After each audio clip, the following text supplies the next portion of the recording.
ओम श्री सत्यनारायणाय नमः। प्रेम से बोलिए सत्यनारायण भगवान की जय। प्रिय श्रोताओं, पूर्णिमा के शुभ अवसर पर सुनिए भगवान सत्यनारायण की कथा। शास्त्रों में बताया गया है, सत्यनारायण व्रत कथा का पाठ करने से व्यक्ति को 1000 यज्ञ करने के बराबर पुण्य फल की प्राप्ति होती है। सत्यनारायण भगवान व्रत कथा में भगवान विष्णु के सत्य स्वरूप के बारे में बताया गया है। इस व्रत का पाठ करने से घर में सुख समृद्धि का वास होता है और भगवान विष्णु के साथ माँ लक्ष्मी की कृपा बरसती है। आज के दिन भगवान सत्यनारायण की कथा पढ़ी और सुनी जाती है। तो आइए भगवान श्री सत्यनारायण के चरणों का ध्यान करते हुए यह कथा प्रारंभ करते हैं। एक समय की बात है, नैमिषारण्य तीर्थ में शौनिकादि 88,000 ऋषियों ने श्री सूत जी से पूछा, हे प्रभु, इस कलयुग में वेद विद्या रहित मनुष्यों को प्रभु भक्ति किस प्रकार मिल सकती है तथा उनका उद्धार कैसे होगा? हे मुनि श्रेष्ठ, ऐसा कोई तप बताइए जिससे थोड़े समय में ही पुण्य मिले और मनवांछित फल भी मिल जाए। इस प्रकार की कथा सुनने की हम इच्छा रखते हैं। सर्व शास्त्रों के ज्ञाता सूत जी बोले, हे वैष्णवों में पूज्य, आप सभी ने प्राणियों के हित की बात पूछी है, इसीलिए मैं एक ऐसे श्रेष्ठ व्रत को आप लोगों को बताऊंगा जिसे नारद जी ने श्री लक्ष्मी नारायण जी से पूछा था। एक समय योगी राज नारद जी दूसरों के हित की इच्छा से अनेक लोकों में घूमते हुए मृत्युलोक में आ पहुँचे। यहाँ अनेक योनियों में जन्मे हुए प्राय सभी मनुष्यों को अपने कर्मों के अनुसार अनेकों दुखों से पीड़ित देखकर सोचा कि किस यत्न के करने से निश्चय ही प्राणियों के दुखों का नाश हो सकेगा। ऐसा मन में सोचकर देवर्षि मुनि श्री विष्णु लोक को गए। वहाँ श्वेत वर्ण और 4 भुजाओं वाले देवों के ईश नारायण को देखकर, जिनके हाथों में शंख, चक्र, गदा और पद्म थे तथा वरमाला पहने हुए थे, स्तुति करने लगे। हे भगवान, आप अत्यंत शक्ति से संपन्न हैं, मन और वाणी भी आपको नहीं पा सकती। आपका आदि मध्य और अंत भी नहीं है। आप निर्गुण स्वरूप, सृष्टि के आदिभूत और भक्तों के सभी दुखों को नष्ट करने वाले हैं। आपको मेरा नमस्कार है। नारद जी से इस प्रकार की स्तुति सुनकर भगवान श्री विष्णु बोले, हे मुनि श्रेष्ठ, आपके मन में क्या है? आप किस काम के लिए यहाँ आए हैं? निसंकोच कहिए। तब नारद मुनि बोले, प्रभु, मृत्यु लोक में सब मनुष्य जो अनेकों योनियों में पैदा हुए हैं, अपने अपने कर्मों के द्वारा अनेकों प्रकार के दुख से व्यतीत है। हे नाथ, यदि आप मुझ पर दया रखते हैं तो बतलाइए कि उन मनुष्यों के सब दुखों को कैसे थोड़े से प्रयत्न से ही दूर किया जा सकता है। तब श्री भगवान विष्णु बोले, नारद जी, मनुष्यों के भलाई के लिए आपने बहुत अच्छी बात पूछी है। जिस काम के करने से मनुष्य मुंह से छूट जाता है वह मैं कहता हूँ, ध्यान पूर्वक सुनो। बहुत पुण्य देने वाला स्वर्ग और मृत्यु लोक दोनों में दुर्लभ एक अत्यंत उत्तम व्रत है। आज मैं प्रेम वश होकर तुमसे कहता हूँ, श्री सत्यनारायण भगवान का यह व्रत अच्छी तरह विधि पूर्वक करके मनुष्य धरती पर आयु पर्यंत सुख भोग कर मरने पर मोक्ष को प्राप्त होता है। श्री भगवान के वचन सुनकर नारद मुनि बोले, हे भगवान, उस व्रत का क्या फल है, क्या विधान है और किसने यह व्रत किया था और किस दिन इस व्रत को करना चाहिए? विस्तार पूर्वक कहिए भगवान। भगवान विष्णु बोले, हे नारद, दुख शोक आदि को दूर करने वाला, धन धान्य को बढ़ाने वाला, सौभाग्य और संतान देने वाला यह व्रत सब स्थानों पर विजय पाने वाला है। भक्ति और श्रद्धा के साथ किसी भी दिन मनुष्य श्री सत्यनारायण की प्रातः काल के समय ब्राह्मणों बंधुओं के साथ धर्म परायण होकर पूजा करे। भक्ति भाव से नैवेद्य केले का फल, शहद, घी, दूध और गेहूं का आटा सवाय लेवे। गेहूं के अभाव में साठी का चूर्ण भी ले सकते हैं और सब पदार्थों को भगवान को अर्पण कर दे तथा बंधुओं सहित ब्राह्मणों को भोजन कराए। इसके पश्चात स्वयं भोजन करे। रात्रि में नृत्य गीत आदि का आयोजन कर रात्रि जागरण कर भगवान सत्यनारायण का ध्यान करते हुए समय बिताए। इस तरह व्रत करने पर मनुष्य की इच्छा निश्चित ही पूरी होती है। विशेष रूप से कलिकाल में भूमि पर यही मोक्ष का सरल उपाय है।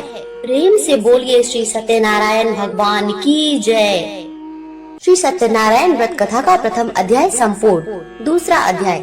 सूत जी बोले, हे ऋषियों, जिसने पहले समय में इस व्रत को किया है उसका इतिहास कहता हूँ, ध्यान पूर्वक सुनो। सुंदर काशीपुरी नगरी में एक अत्यंत निर्धन ब्राह्मण रहता था। वह भूख और प्यास से बेचैन हुआ नित्य पृथ्वी पर घूमता था।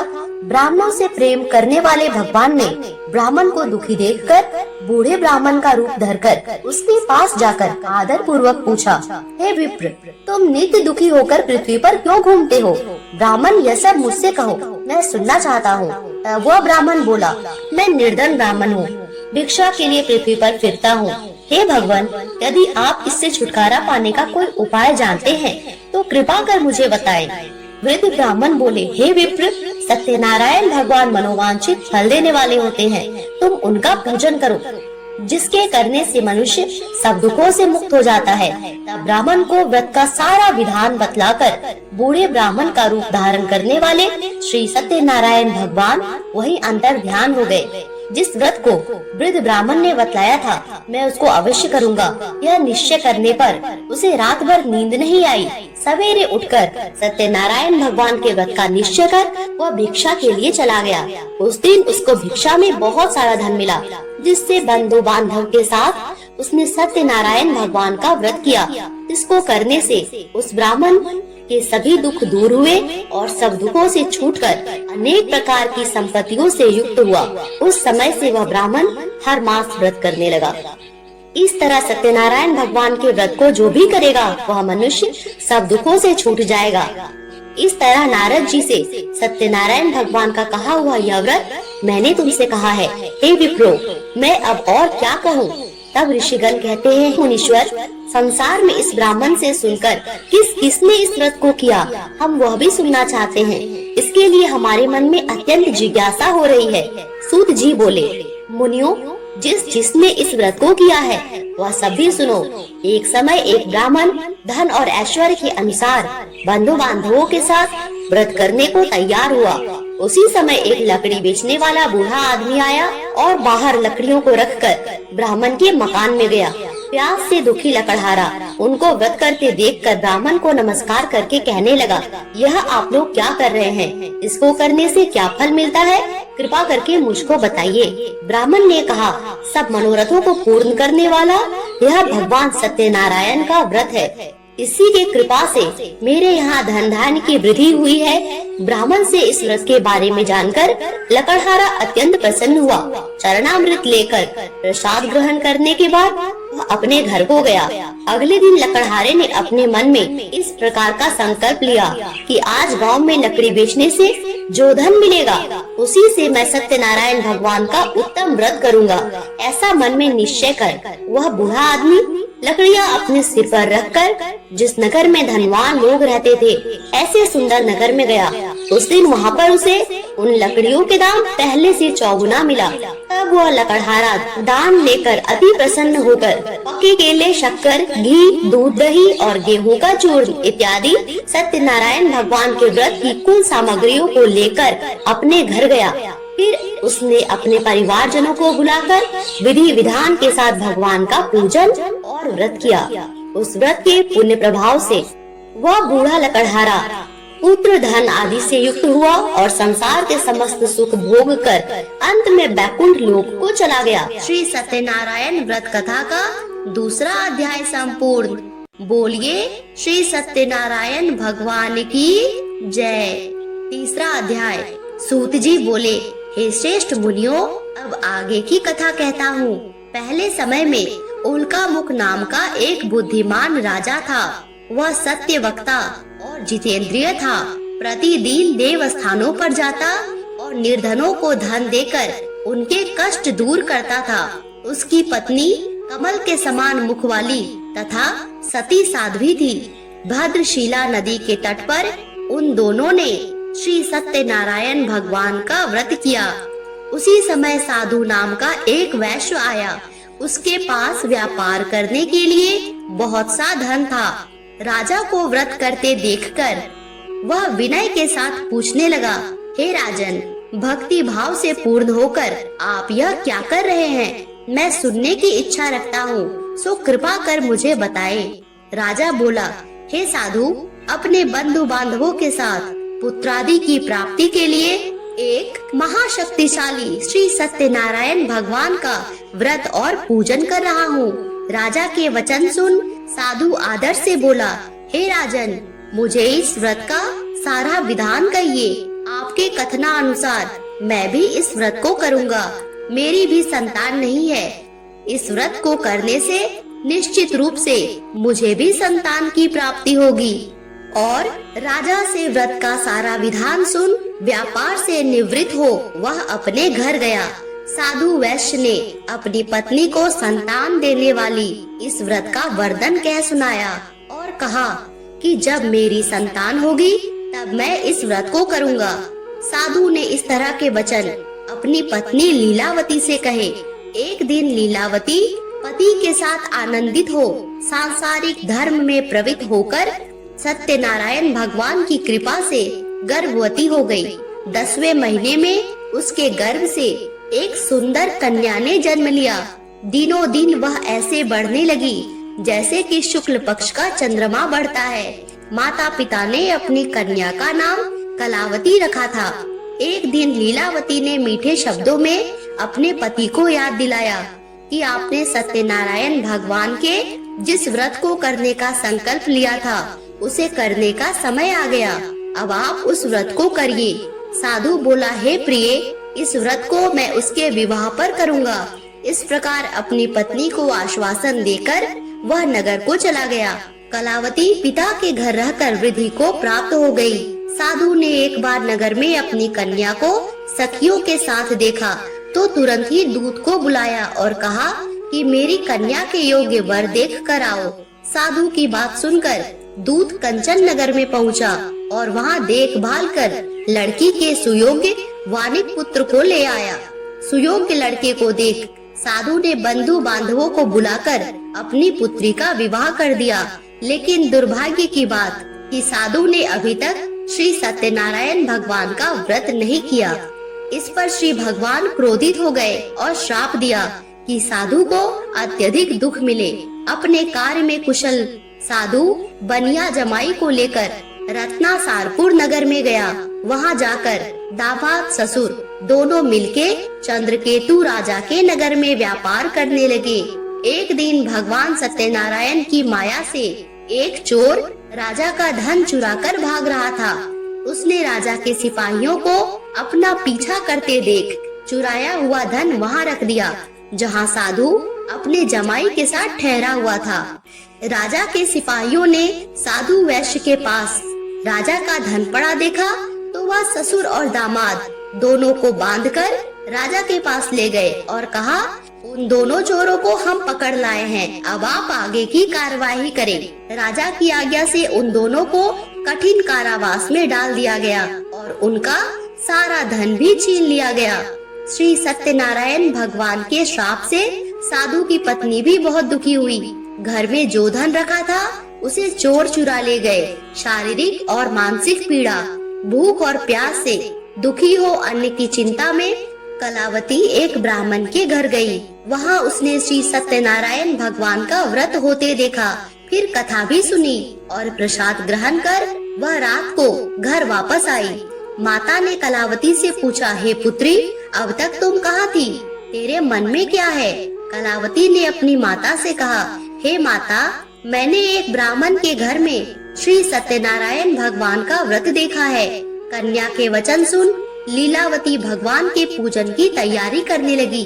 लीलावती ने परिवार और बंधुओं सहित भगवान श्री सत्यनारायण का पूजन किया और उनसे वर मांगा कि मेरे पति और दामाद शीघ्र घर आ जाए। साथ ही यह भी प्रार्थना करी कि हम सबका अपराध क्षमा करें। भगवान श्री सत्यनारायण इस व्रत से संतुष्ट हो गए और राजा चंद्रकेतु को सपने में दर्शन देकर कहा, हे राजन, तुम उन दोनों वैश्यों को छोड़ दो और तुमने उनका जो धन लिया है उसे भी वापस कर दो।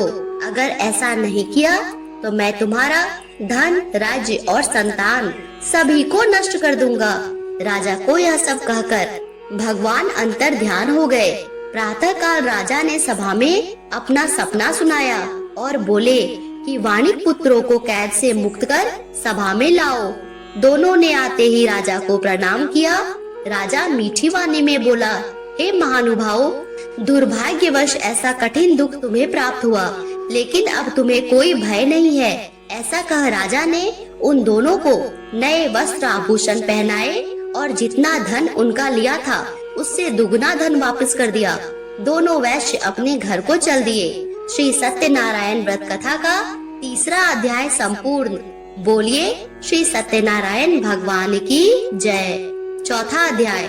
सूत जी बोले, वैश्य ने मंगलाचार कर अपनी यात्रा आरंभ की और अपने नगर की ओर चल दिया। उनके थोड़ी दूर जाने पर एक दंडी वेशधारी श्री सत्यनारायण ने उनसे पूछा, हे साधु, तेरी नाव में क्या है? अभिवानी वानिक हंसता हुआ बोला, हे दंडी, आप क्यों पूछते हो? क्या धन लेने की इच्छा है? मेरी नाव में तो बेल और पत्ते भरे हुए हैं। वैश्य के कठोर वचन सुन भगवान बोले, तुम्हारा वचन सत्य हो। दंडी ऐसा वचन कह वहाँ से दूर चले गए।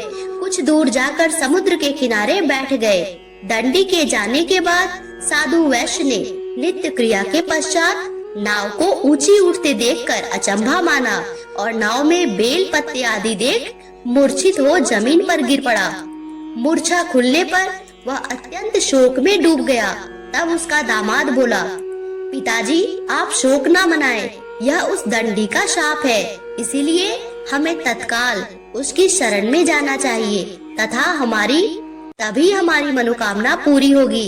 दामाद की बात सुन वह दंडी के पास पहुंचा और अत्यंत भक्ति भाव नमस्कार करके बोला, मैंने आपसे जो भी असत्य वचन कहे थे उनके लिए मुझे क्षमा दे दो। ऐसा कहकर महान शोकातुर हो रोने लगा। तब दंडी भगवान बोले, हे वानिक पुत्र, मेरी आज्ञा से बार बार तुम्हें दुख प्राप्त हुआ, तू मेरी पूजा से विमुख हुआ। साधु बोला, हे भगवान, आपकी माया से ब्रह्मा आदि देवता भी आपके रूप को नहीं जानते, तो मैं अज्ञानी कैसे जान सकता हूँ? आप प्रसन्न हो जाइए प्रभु, अब मैं सामर्थ्य के अनुसार आपकी पूजा करूँगा। मेरी रक्षा करें और पहले के समान मेरी नौका में धन भर दे। साधु वैश्य के भक्ति पूर्वक वचन सुनकर भगवान प्रसन्न हो गए और उसकी इच्छा अनुसार वरदान देकर अंतर ध्यान हो गए। ससुर जमाई जब नाव पर आए तो नाव धन से भरी थी। फिर वही अपने अन्य साथियों के साथ सत्यनारायण भगवान का पूजन कर अपने नगर को चल दिए। जब नगर के नजदीक पहुँचे तो दूत को घर पर खबर करने के लिए भेज दिया। दूत साधु की पत्नी को प्रणाम करके बोला कि मालिक अपने दामाद सहित नगर के निकट आ गए हैं। दूत की बात सुन साधु की पत्नी लीलावती ने बड़े हर्ष के साथ सत्यनारायण भगवान का पूजन कर अपनी पुत्री कलावती से कहा, मैं अपने पति के दर्शन को जाती हूँ, तू कार्य पूर्ण कर शीघ्र आ जाना। माता के ऐसे वचन सुन कलावती जल्दी में प्रसाद छोड़ अपने पति के पास चली गई। प्रसाद की अवज्ञा के कारण श्री सत्यनारायण भगवान रुष्ट हो गए और नाव सहित उसके पति को पानी में डुबो दिया। कलावती अपने पति को वहां ना पाकर रोती हुई जमीन पर गिर गई। नौका को डूबा हुआ देख और कन्या को रोता हुआ देख साधु दुखी होकर बोला, हे प्रभु, मुझसे और मेरे परिवार से जो भूल हो गई उसे क्षमा कर दीजिए। साधु के दीन वचन सुनकर श्री सत्यनारायण भगवान प्रसन्न हो गए और आकाशवाणी हुई, हे साधु, तेरी कन्या मेरे प्रसाद को छोड़कर आई है, इसीलिए उसका पति अदृश्य हो गया। यदि वह घर जाकर प्रसाद खाकर लौटती है तो इसे इसका पति अवश्य मिलेगा। ऐसी आकाशवाणी सुन कलावती दौड़ती हुई घर पहुंचकर प्रसाद खाती है और फिर वापस आकर अपने पति के दर्शन करती है। उसके बाद साधु ने अपने बंधु बांधवों सहित श्री सत्यनारायण भगवान का विधि विधान से पूजन किया। इस लोक का सुख भोग कर अंत में वह स्वर्ग को चला गया।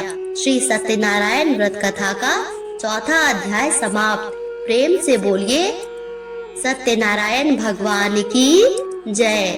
5वां अध्याय। सूत जी बोले, हे ऋषियों, मैं और भी एक कथा सुनाता हूँ। उसे भी ध्यान पूर्वक सुनो। प्रजापालन में लीन तुंगध्वज नाम का एक राजा था।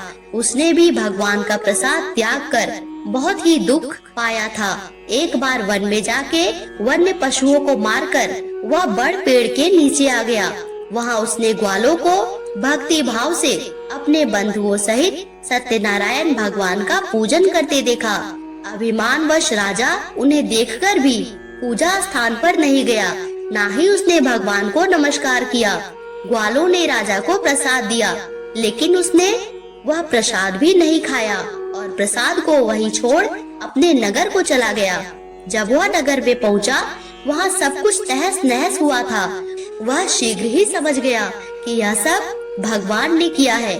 वह दोबारा ग्वालों के पास पहुंचा और विधि पूर्वक पूजा करके प्रसाद खाया तो भगवान श्री सत्यनारायण की कृपा से सब कुछ पहले जैसा हो गया।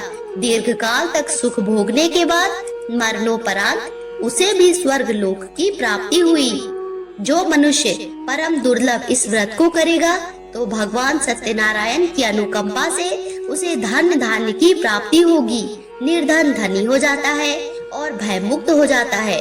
संतानहीन मनुष्यों को संतान सुख मिलता है और सारे मनोरथ पूर्ण होने पर मानव अंतकाल में बैकुंठ धाम को जाता है। सूत जी बोले, जिन्होंने पहले इस व्रत को किया था, अब उनके दूसरे जन्म की कथा कहता हूँ।